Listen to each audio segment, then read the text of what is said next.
이어지는 레위기 말씀을 통해서 성경이 말하는 하나님이 예비해 놓으신 구원에 우리가 다 들어갈 수 있도록 오늘 또 말씀을 열어주실 때 이런 말씀이 나 자신의 신앙 양심과 내 마음의 그 새 마음에 완전하게 믿음으로 화합하고 적용되어질 수 있도록 은혜의 영이 함께 하시고 집회를 주장하시며 말씀이신 하나님이 친히 말씀해 주시고 또 홀로 영광을 받으시기를 주의 이름으로 기도합니다. 아멘. 아멘. 자, 지난 시간에 페이지를 지난 시간에 6페이지인가? 그 중간부까지 했는데 그 속죄하는 제물을 드리는 제사를 뜻하는 속죄제는 양심상의 참소와 찾으셨어요 다? 양심상의 참소와 정죄를 받게 하는 근원인 마귀의 법칙이요. 죄라고 하는 것은 마귀 법칙이다. 능력인 죄가 각 사람의 혈육에 있는 겉사람과 연합하여 사람으로 하여금 하나님 앞에서 죽임을 당할 수밖에 없는 상태로 타락시켰기 때문에 인간의 모든 허물들의 근원인 죄를 속한다라는 것은 값주고 사서 용서받게 된다 그 말이에요. 도핑받게 된다 그 말이에요. 양심상의 참소와 정죄로부터 벗어나기 위하여 대속제물을 드려 제사하는 것이 속죄제사입니다. 이것은 이제 이 문구를 잘 마음에 좀 새겨서 담아 두셔야 되겠어요. 자, 그리고 이제 오늘은 신약 성경의 적용을 이제 보기 위해서 로마서 7장 말씀을 다 펴서 2절 한 절 읽어보도록 하겠습니다. 이것을 뭐 7장을 다 하려면 오랜 시간이 걸려야되니까 오늘은 로마서 강론을 하는 것이 목적이 아니고 속죄제의 적용을 좀 이제 말씀을 드리려고 로마서 7장을 한 거예요. 자, 1절부터 한 절 한 절 읽어보면서 간략하게 1시간 동안 이 7장을 다 말씀하실 거예요. 형제들아, 내가 법 아는 자들에게 말하는 건 이미 율법 말씀 받은 너희에게 말하는 지금 그 말이에요. 이방인들 보고는 믿지 않는 자들 보고는 법 없는 자들이라고 그러고 법 아는 자들이라는 말씀을 이미 받은 사람들이다. 법을 알면서 범죄하면 무슨 죄가 되죠? 고범죄가 되는 거예요.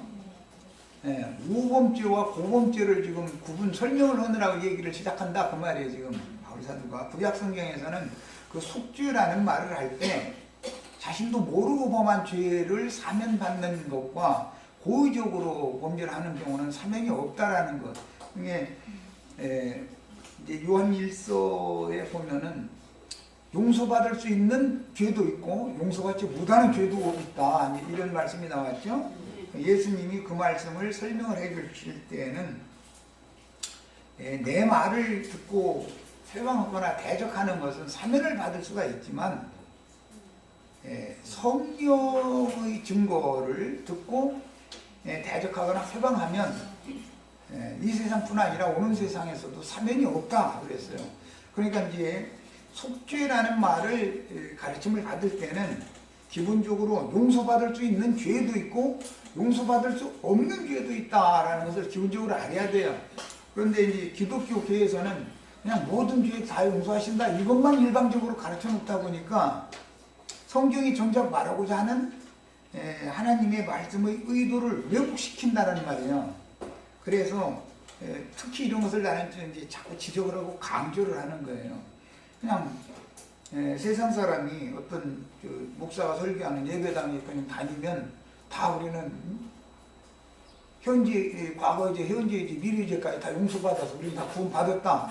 이건 듣기에는 좋은 말이지만 성경이 말하는 바를 바르게 가르침 받은 게 아니다 이 말이에요. 이거는 성경에는 명확하게 오범죄는 무슨 죄든지 용서를 받을 수가 있지만 고범죄라는 것은 절대로 용서를 받지 못한다라는 것을 강조해서 가르치는 거예요. 그러니까 교계에서 일방적인 그런 구원론을 가르침 받은 분들이 또 가르치던 분들이 교회를 통해서 성령이 증거하셨던 예수님과 또는 그 사도들, 증인들이 증거했던 이런 말씀을 바르게 성경 있는 대로를 가르치면 그 이단이더만. 예수님이 다 용서했고 과거이지 현재이지 미래이지까지 다 용서해 놨는데 그 사람은 예수님이 용서 못할 죄도 있다고 했다고 이러고 이단이라고 그런다면 그것은 내가 하는 말이 아니라 예수님이 하신 말이에요. 이것은 성경을 다 믿어야지 사람이 좋아하는 면만 믿으면 되냐 말이에요. 사람이 듣기 싫어도 하나님 말씀이면 그 면도 받아들여야 되는 것이지. 균형을 잘 잡고 있는 것이 참 필요합니다. 자, 이제 서로 길어지면 오늘 7장을 다 못하니까 빨리 이제 더 나가겠습니다. 야, 너희는 그 법이라는 것은 너희가 알고 있는 그 법이 그 말이죠. 법 아는 자들에게 지금 하는 말이니까 그 법이 사람이 살 동안만 그를 주관하는 줄 알지 못하느냐. 사람이 사는 것과 그 안에서 그리스도께서 사는 것을 지금 대비하고 있는 거예요. 사람이 산다 그러면은 내가 사느냐, 내 안에 그리스도께서 사느냐 이 말을 지금 대비시키고자 하는 말이에요. 그를 율법 처음에 유대인들이 받은 법 아는 자들이 받은 그 법이라는 것은 사람이 살 동안만 그 법이 그 사람을 사람이 살아있는 사람만 주관을 한다 이거예요. 그 사람이 죽어버리면 율법은 그를 주관할 수 없다 그 말이에요 지금. 율법은 이제 첫 남편이다 그래요. 그리스도의 생명의 성령의 법은 새 남편이에요. 말씀을 남편이라고 지금 비유해서 있는 것을 설명하는 중이에요. 로마서 7장은 지금 두 남편에 대해서 지금부터 말하고자 하는 거예요. 그러면 첫 남편은 의문의 율법 말씀을 지금 말한단 말이에요. 너희가 이미 알고 있는 그 말씀이다. 그 법이다 이거예요. 그런데 그 법은 사람이 살 동안은 그 법이 지배를 하고 주장하지만 사람은 죽고 그리스도가 산다. 그러면 율법이 그리스도를 주장할 수는 없다. 그 말이에요 지금. 자, 남편 있는 여인이 이건 믿는 사람이 그 말이에요. 법을 받은 사람이 그 말이에요. 하나님의 말씀을 받은 사람이 그 말이에요. 이것은 남편 있는 사람이 법을 아는 사람이 그 말이에요. 사실은 남편 있는 여인이 그 남편 생전에는 즉 율법이 살아있을 동안에는 그 말이에요. 율법 말씀이 살아서 역사한다라는 것은 율법의 목적이 뭐냐? 정죄하고 심판하는 것이 목적이죠. 죄를 들춰내고 정죄하고 심판해서 형벌 죽이는 거예요. 그게 율법의 목적이에요.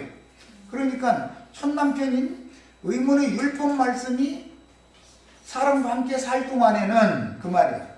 그 남편 생전에는 법으로 그에게 매임받는다. 우리가 예수를 믿었지만 우리 육신의 몸이 멀쩡하게 살아있는 동안은 율법 말씀도 겉사람에게 적용이 되죠. 예를 들어서 간음하지 말라 그러면 그건 영적인 말씀이야. 영적 간음만 안 하면 되고 육신적으로는 가서 간음해도 돼. 이렇게 가르치면 맞아요 안 맞아요? 양면에 적용을 해야 된다 이 말인지 균형을 잡는 말씀을 하는 거예요. 영적 하다 보면 영지주의라고 그래요. 그러면 육체로 여전히 멀쩡하게 살아가지고서 혈기 부리고 날마다 툭하면은 육체의 각색 정욕들에게 이끌려서 미혹당하고 이렇게 해가면서 나는 영으로 구원 받았으니까 뭐 이제 또 어떤 사람들 들어보면은 이런 사람도 있어요. 이제 완전주의자들이라고 그러는데 그 영지주의에서 나온 사람들이에요. 자기네들의 가르침을 받으면은 죄와 상관없고 완전히 죄를 범하지 않을 수 있다 이러면서 유혹하는 자들이 있어요. 그런데 그들이 사실은 영지주의자들이 사도들과 모이는 모임에서 분리시켜가지고 따로 데리고 나가가지고 모임을 세워가지고 헌 짓이 뭔 짓이냐면 사람이 입으로 담을 수 없는 짓거리를 하고 살았단 말이야. 그래가면서도 자기네들은 영적으로는 구원 받았으니까 이것은 하나님 앞에서 이건 죄가 아니다 이랬단 말이야. 그 말이 맞느냐 하면 성경에 의하면 그게 맞지 않는 거다. 우리 속사람은 생명의 성령의 법에 의해서 지배를 받고 다스림을 받지만 우리가 육신을 입고 살아있는 동안엔 나라고 하는 사람이 여전히 살고 있죠. 그래서 나는 두 사이에 껴있는 것이죠. 그러야 육체의 소욕과 성령의 소욕이 싸움도 있고 무엇도 하고 하는 것이지, 갈등도 있고 하는 것이지, 속사람과 겉사람 항상 부딪히죠. 자, 실제로는 영이 구원을 받으면 너희 몸으로 하나님께 영광을 돌려라 이렇게 말하지, 너 영으로 영광을 돌려라 라는 말은 성경에 안 나오죠. 이미 영은 구원 받았는데 영광을 돌리게 돼 있는 건데 뭐 영으로 영광을 돌려라는 말을 할 필요가 없죠. 영이 구원을 받았으면 실제로 영광을 돌리는 건 무엇이어야 돼요? 몸이 영광을 돌려야 된단 말이에요. 몸이.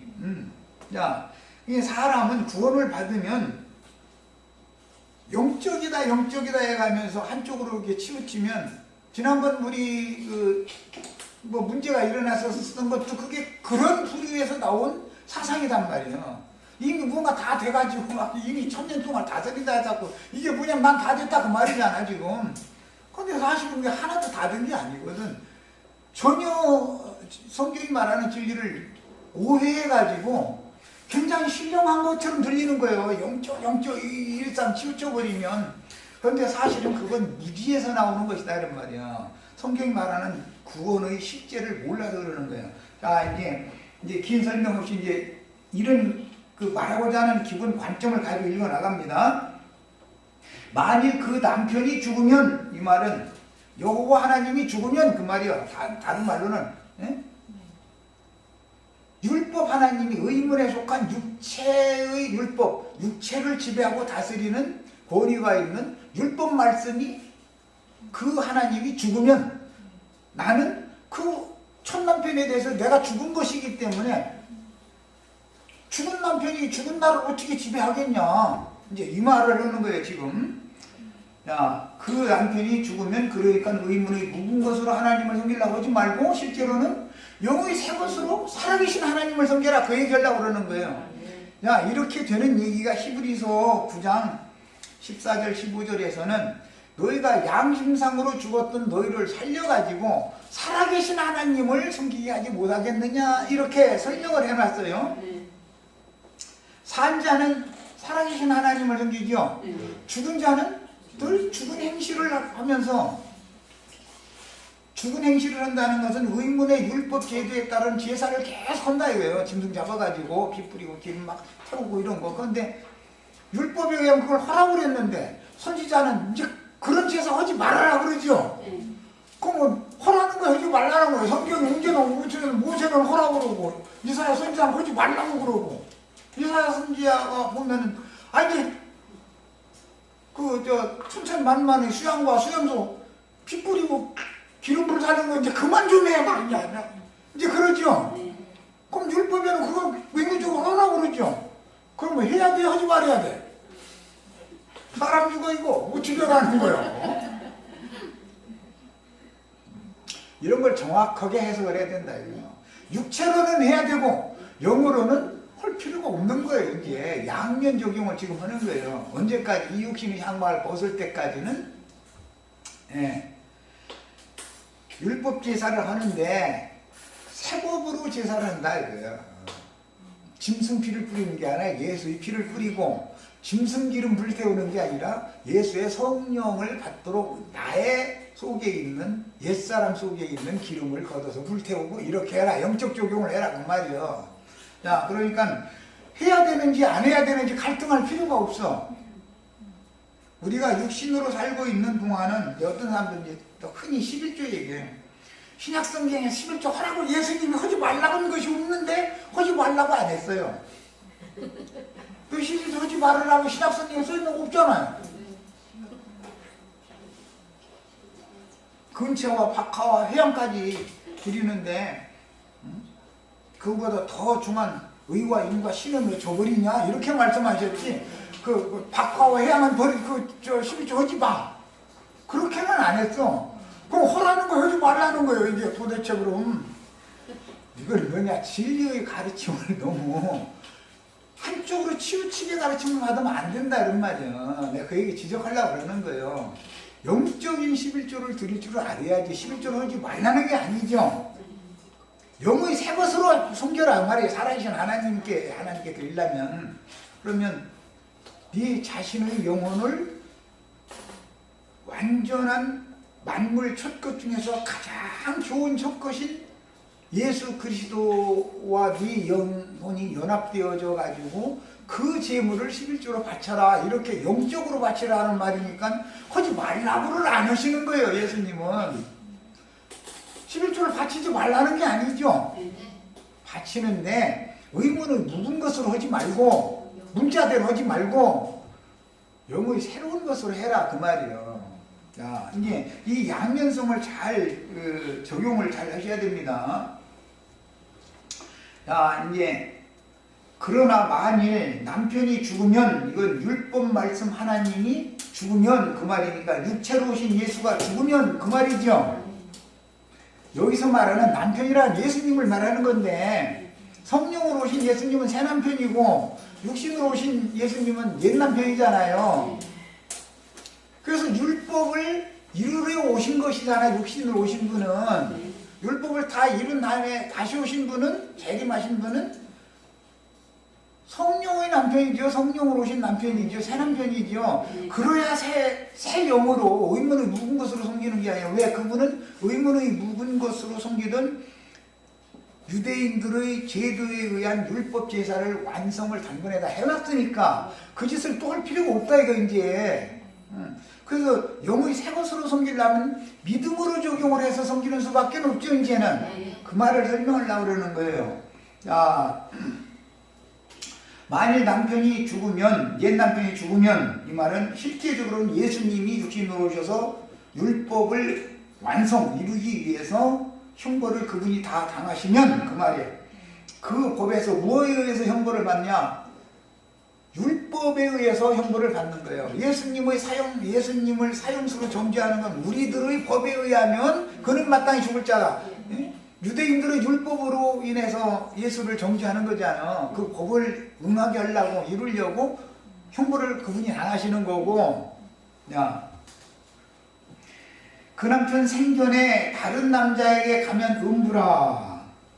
그러니까 예수님이 살아계실 동안에 딴 남자한테 시집을 가, 예를 들어서. 그러면 음부다 이거예요. 멀쩡한 남편 눈 시퍼렇게 뜨고 있는데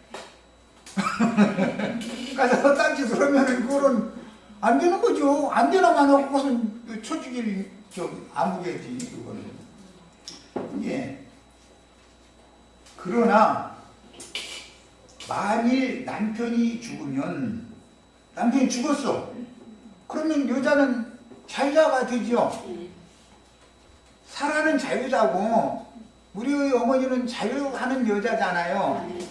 하갈은 자유자가 아니라 종이요, 종. 그러니까 하갈 교회라는 사람들은 하갈의 받아들인 이스마엘 계보에 속한 종들의 교회라고 하는 것은 남편이 죽기도 전에 아브라함이 남편이 멀쩡히 살아있는데 가서 간음을 한 거잖아, 지금 말하자면. 그런 뜻이다 이거예요. 첩이잖아, 첩. 하갈은 첩이죠. 그러니까 하갈 교회는 첩교회예요. 세상 교회 예배당들은 전부, 교회는 교회인데 그게 첩교회예요. 그래서 계시록에는 음력교회다 그런 거예요. 첩들이요, 그게. 첩자식이란 건 과거 시험 볼 자격도 없어. 사람 취급을 못 받는 거예요. 예배당 목사님들 우리가 뭘 첩자식이냐고 그렇게 한 건데, 내가 보니까 그렇다니까. 완전히 성경대로 내가 보는 생각하면 좀 그렇네. 성경대로 하면 그들은 음료 첩이난 첩자식들이라고.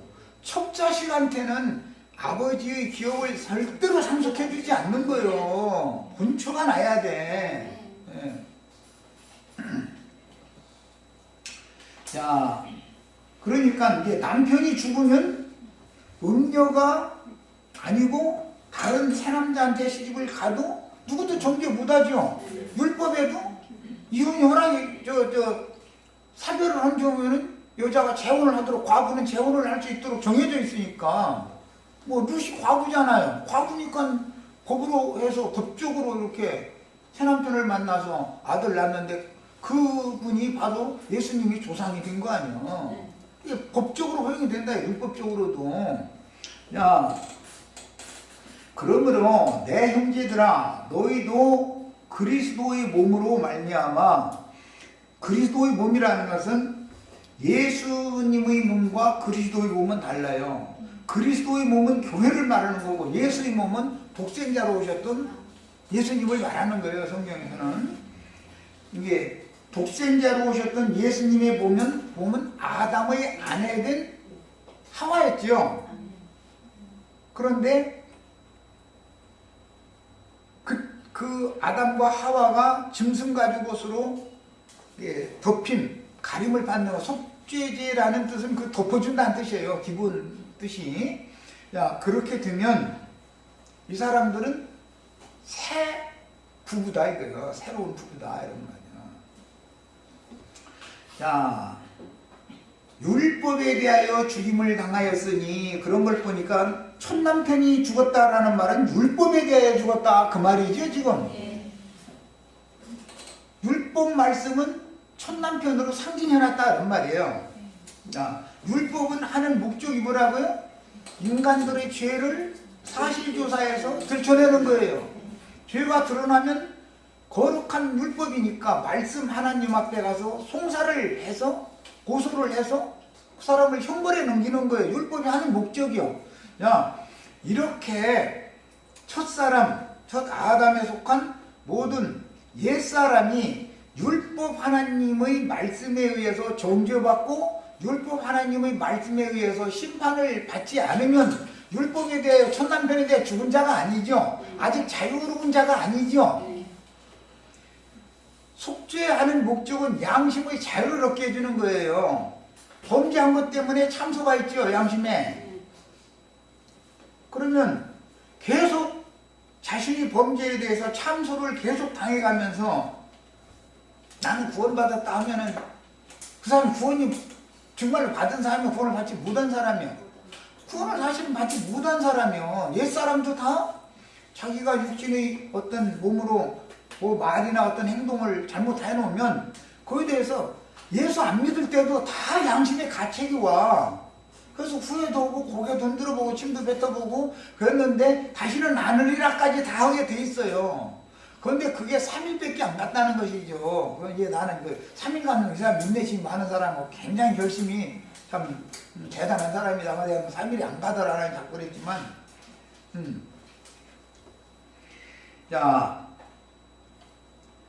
이는 율법에 대하여 죽임을 당한 것은 그 말이겠죠. 다른 이 곧 율법 하나님이 아닌 죽은 자 가운데서 살아나신 이는 부활하신 예수님이죠. 그러니까 첫 남편은 죽으러 오셨던 인자 예수죠. 인자 예수는 율법을 이루러 온 거예요. 율법을 이루러. 그래서 율법 제도를 지키고 있던 자기 땅 자기 백성에게 온 거예요. 와서 율법을 다 이루어놔야만 모든 죄인들이 율법의 저주에서 속량을 받을 수, 해방을 받을 수 있으니까. 이 말은 개인적으로는 양심의 참소에서 벗어날 수 있다 그 말이야. 그럼 뭘로 그렇게 되냔 말이야. 속죄제의 제물로 드려진 그리스도로 말미암아서나 양심의 자유를 얻을 수 있다 그 말이야. 이 자유자들이 모이면 위에 있는 예루살렘이 되는 거예요. 자유자들이 뭐야? 여기 오신 분들은 전부 속죄를 받은 사실이 있는 자들이 나오셔야지. 이게 무언술 이 말을 해도 이게 무언술 모르겠다 그러면은 저쪽 동네 가서 좀 시달킴을 좀 율법에 의해서 시달킴을 좀 받다 오셔야 돼. 그래야 율법교회, 첩교회라고 하는 것이 뭐고 본처 교회가 뭔가를 알 수 있단 말이에요.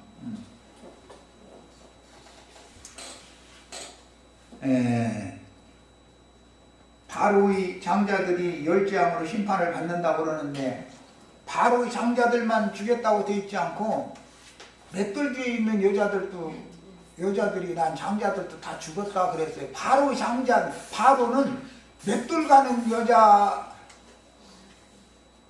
짝이요. 그러니까 바로의 장자는 맷돌 가는 여자의 장자잖아. 사실은 남자의 장자, 여자의 장자도 되니까. 지금 맷돌 가느라고 일요일날마다 수요일날인가 금요일날 수인가 모여가지고 막 철학기도 오고 난리잖아. 맷돌 가느라고 지금. 그런데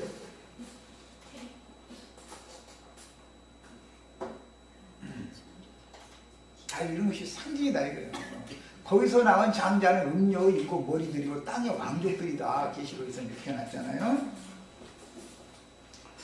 네, 율법에 대해 죽임을 당하였으니 다른 이니 곧 죽은 자 가운데서 살아나신 이에게는 성령이 되어서 재림하신 예수님이죠. 가서 우리가 하나님을 위하여 열매를 맺게 하려 함이라. 이것이 거듭났다 그래요. 이제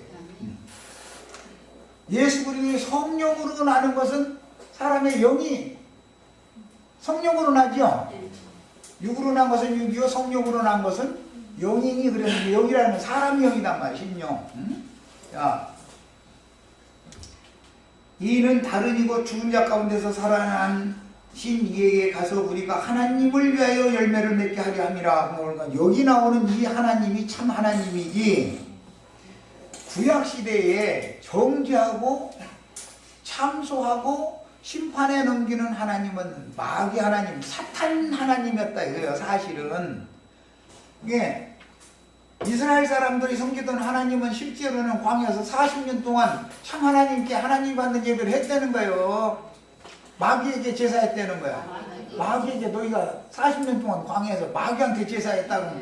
그 사람 예배당 다니는 목사님들한테 한번 내보세요. 당신들 왜 마귀한테 제사를 자꾸 그렇게 하느냐고 물어보. 그거 한번 가서 그려보세요. 그러면 이 초죽일님이 어디서 와가지고 우리가 지금 살아계신 하나님한테 지금 거룩한 하나님 영광 받으라고 예배하고 있는데 마귀한테 제사한다고 이러고 이단 나왔다고 그러지. 한번 그러냐고. 그러면 왜 그렇게 얘기를 하냐? 응? 살아계신 하나님한테 제사하려면 그럼 어떻게 해야 되냐? 이걸 물어보면은 아니 양심에 핏부림 받아가지고 죽은 양심 살려놔가지고 살아계신 하나님 넘기게 하는 게 하나님 속죄다. 그게 속죄 제사다. 당신 그거 믿어? 핏부림 어떻게 받았어? 이제 가르쳐 줄 거 아니야. 그런데 무조건 이단 나왔다 이거예요. 저희가 마귀 하나님 넘겼다 그러면 이 초죽일 놈들 말이야. 우리 예배를 하나님 안 받으시냐고. 하나님이 받았는데 받은 하나님이 마귀다 이 말이지. 아버지가 유대인들의 아버지는 너희는 너희에게 마귀한테 났다 그랬죠. 하나님 아버지 아브라함, 하나님 아버지를 대표하는 상징하는 아브라함의 자식인 줄을 육체적으로 보면 그 말 맞아요. 아브라함 보고 아버지라고 하니까. 그러나 영의 관점에서 보면 아브라함이 섬기던 하나님 아버지, 하늘 아버지의 자식들이 아니고 아브라함을 반대하던 그 아브라함 자손들을 반대하던 계보에 있는 아담과 하와를 꾀서 죽게 만든 그 거짓의 아비요 살인자의 아비인 마귀의 자식이다 이거예요. 그러니까 아버지가 둘이니까 자식이 둘일 수밖에 없죠. 아버지가 둘인과 동시에 여자도 마찬가지예요. 이제 여자도 마귀 하나님 첫 남편을 진짜 남편이라고 참 하나님이라고 오해해서 지금 저러고 섬기고 있을 수가 있는 거예요. 이 말이 우리가 그럼 우리를 정죄하고 심판하고 멸망에 들어가도록 하는 그 하나님, 즉 그 말씀을 우리가 지금 지배를 당하고 있는 거야? 이것이 깨달아져야 도대체 새 법으로 너희가 다스림을 받고 생명의 성령의 법으로 너희를 해방을 해야 너희가 자유자가 된다. 이 말을 설명할 수가 있는 것이지. 속죄에 대해서 맨날 가르쳐도 오늘 우리가 나누는 실제적이고 주관적인 이런 적용을 모르면 구약 성경이 전부 속죄, 속건, 그 죄를 속하는 제사법으로 다 돼 있는 건데 그게 신약 성경에서 이렇게 로마서 7장 8장 너무 간략하게 딱 해놔버린 거예요. 그럼 도대체가 이런 거 읽으면 로마서 강론을 기독교계 제일 좋아하는 게 로마서 강해요. 아주 로마서 강해는 목사라고 하면 책한 권씩을 다 내놨어. 그래서 나는 읽어보면 장난하는 소리도 많고 또 너무 오래되는 말도 많이 있기는 너무 불명확하게 가르친다 이거예요. 그 다음에 우리가 육신에 있을 때는 옛 남편 성질 때는 육신에 있을 때죠. 사람이 살 동안이죠. 사람이 살 동안에는 첫 남편 성기잖아요. 육신에 있을 때는 율법으로 말미암는 죄의 정욕이 우리가 사람이 살아있을 동안에는 그 말이야. 죄도 욕심이 있어. 죄가 죄의 소욕이 있단 말이야. 이게 창세기 4장 10절에서 이게 인용하는 말이에요. 네가 선을 행하면 어찌 내 앞에서 얼굴을 들지 못하느냐. 네 문에 죄가 지금 엎드려 있다. 뭐 하려고? 너를 지배하고 주장하고 다스리려고. 우리 인생사를 살아보면 그렇죠? 죄가 바로 내 발 앞에, 내 문 앞에 딱 이렇게 엎드려 있죠? 그런데 아무 일이 없을 때는, 요동하지 않을 때는 죄가 죽은 것 같아. 그런데 나를 시험을 하면 죄가 갑자기 뻘떡 일어나가지고서 살아가지고 나를 막 혼란하게 만들어. 그러면 내 연약한 육체는 죄 편에서요? 하나님 편에서요? 주님 편에 안 서죠? 그러면서 어떻게 해요? 그래서 죄를 찾아오고 하면서 죄를 저지르는 것이지, 거기 빡빡 서들어도 죄 지르는 사람은 없어. 이렇게 사방 이게 들이만 딴 사람 미칠 사람 누군지 않게 이렇게 오도 불안하니까 자꾸 또 돌아보고 여사 형사들은 저런 이상한 놈이다 하고 딱 잡아버려. 손은 앞으로 가는데 눈은 자꾸 뒤에 살피거든 이게.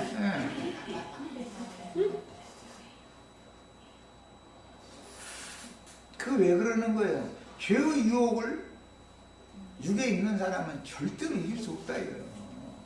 그러니까 막 이기는 자 된다고 할렐루야 예수님 막 해서 할렐루야 예수님 이렇게 살면 나는 그런 사람들 보면 막 불쌍히 죽겠어. 어떻게 가르침을 받을 걸래 저렇게 난리를 낼까. 예수 승리라는 말이 지금 막 여호와 니시 막 깃발 휘둘러가면서 막 여호와 니시 오고 이러면 이거는 정말로 구원의 도에 대해서 너무 잘못 가르침 받은 거예요. 너무 잘못 가르치면 오해하게 만든 것이죠. 왜 이렇게 해방을 할까? 이제 집을 고쳐도 꼭 이 시간에 하느라고 그냥. 뭐 더 나갑니다. 할 수 없어요. 시간이 아직 안 끝났으니까. 우리가 육신에 있을 때에는 이 말은 사람이 살 동안, 또 첫 장막이 아직 서 있는 동안, 그때는 둘째 장막에 들어갈 수 있는 지성소에 들어갈 수 있는 길이 아직 안 열렸을 때를 말하는 거예요. 그게 율법 남편에 대해 내가 죽지 않았을 동안 그 말이야. 율법으로 말미암는 죄의 정욕이 우리 지체 중에 역사하여, 지체 중에라고 그랬나 실제로는 혈과 육이죠. 내 피 속에는 혈기라는 것이 있어. 내 모든 살 속에는 각색 정욕들이 있어. 그래가지고 이 피도 마귀가 와서 시험을 하지 않은 마귀가 죽은 듯이 차고 있어 내 안에서. 그동안 그때는 혈기가 괜히 혈기 부리고 다니는 사람은 없죠. 괜히 뭐 육체의 정욕이 막 일어나는 사람이 어디가 있어. 평상시엔 늘 그러면 그 미친놈이지. 사람들이 그 사람 죽고 그랬어? 괜히 혈기 부리고 다니고 그러면 미쳤다고 그러고 말이야. 아무 여자나 지나가면 뭐 시간 있느냐 해서 그 미친놈이지. 남의 여자가 시간이 있거나 말거나 왜 지가 그런 걸 물어봐. 이것은 완전히 그런데 그 속에 그것이 살아있는데 겉으로 볼 때는 넥타이 매고 양복 입고 너무 점잖하다 이거요. 그리고 문제를 일으키는 여자가 다 보면 순진하게 생긴 여자가 그러지, 좀 까실까실하게 생겼다든지 저 사람은 좀 접근하기가 어렵겠다 싶으면 그 사람은 문제를 잘 안 일으켜. 여자도 순진하게 터진 게 생긴 사람 치고 꼭 일을 벌려. 그러니까 조심해. 우리 다 승진에 떨어진 자매들 조심해. 시험을 하면은 꼼짝 못하고 나가는 거야. 꼼짝 못하고. 그러니까 뭐가 필요하냐. 시험에 들게 마옵시고 다만 악에서 건져주세요라고 늘 기도하는 것밖에 없다는 거야. 방법이. 그게 참 대책 없지. 대책이라고 그게 대책이야? 아니 기억하면 아주 그냥 안 지켰다 그냥 막 해주면 얼마나 좋아. 그런데 시험에 들게 마옵시고 다만 악에서 구하여 주세요. 이것만 기도하라 그러면은 예수님이 내리는 처방치고는 이게 좀 그렇잖아 이게. 네, 그래서 내 스스로는 안 된다라는 걸 인정할 수밖에 없죠.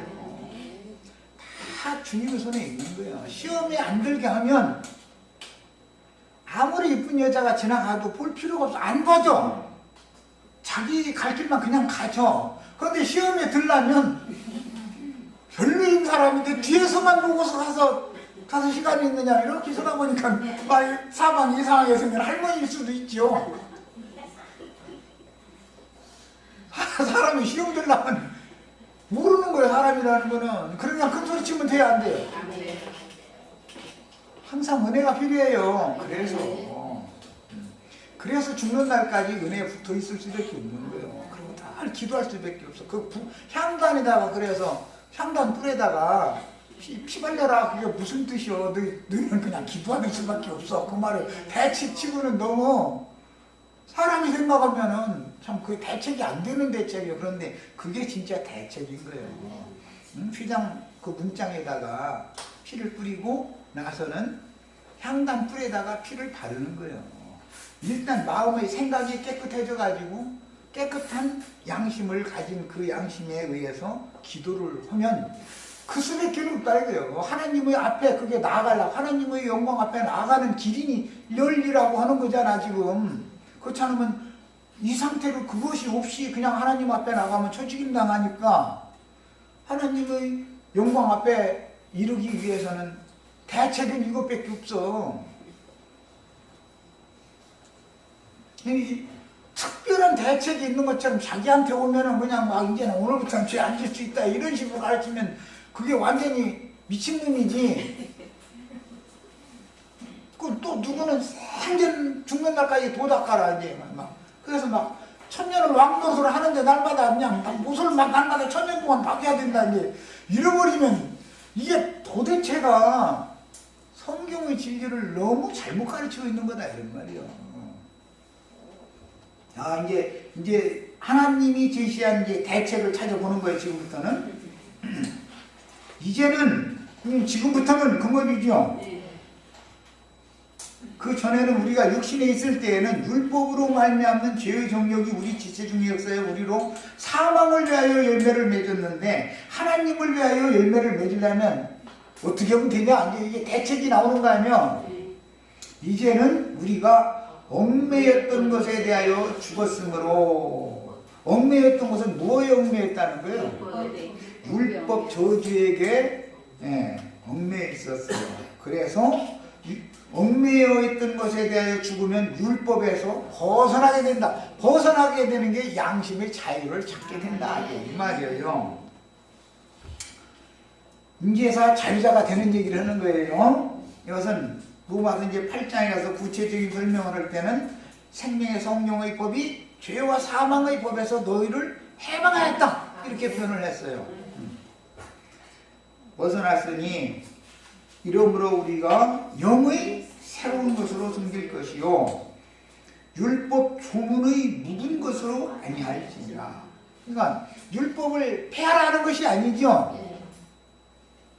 율법 조문의 묵은 것으로 섬기던 그 첫 언약 때 범한 그 죄과들이 뭔가를 깨달아서 그것을 예수님이 그것을 또 완전케 해놓으신, 단번에 완전케 해놓으셨으니까 그것을 믿음의 법으로 이제 너희 자신에게 적용을 해라 그 말인데, 이제 믿음의 법으로 그럼 처음에 한 번 믿으면 구원이 완전히 된 게 아니죠. 그건 시작이지. 점점 믿음의 진보를 이뤄야 되고 믿음을 더해주기를 늘 기도를 해야 돼. 왜? 사람이 속생명이 어느 정도 자라면은 이제 청년의 수준에 이르면은 전쟁이 벌어져요. 그 전까지는 전쟁이 벌어지질 않아요. 연습만 하지. 예. 마음에서 갈등만 있지 실제로 전투는 안 하니까 사람들은 누구나 다. 마음에서 갈등을 하는 동안은 아직 청년에 이르기 전에는 실전에 맞붙어지지가 않기 때문에 당하도 못하고 또 붙어가도 결국은 지게 돼 있어.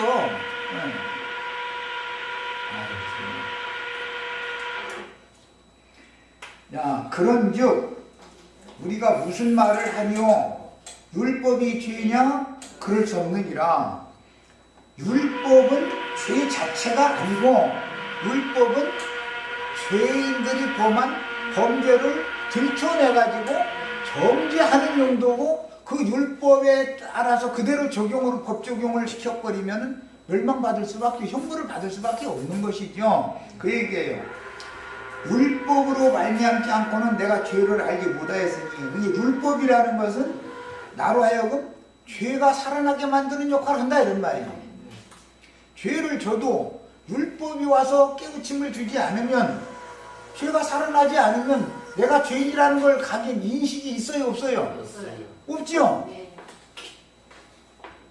저 아프리카인가 뭐 브라질 어딘가 그 어떤 부족은 귀한 손님이 오시면은 저희 가가지고 오늘 하고 자고 가라고 하면서 막 음식 맛있는 거 자기네들끼리 맛있는 건데 뭐 문명인들이 가면 맛있는 음식이 아닐 수도 있겠지. 자기네들끼리는 맛있는 음식을 하고 자기 부인하고 잘 편안히 주무시고 가라고 그런다는 거예요. 그런데 그게 그들은 법이니까 너무 당연한 거야 이게. 만약에 문명부 사람들이 그러면은 그게 미친놈이지 그게. 그러니까 이것은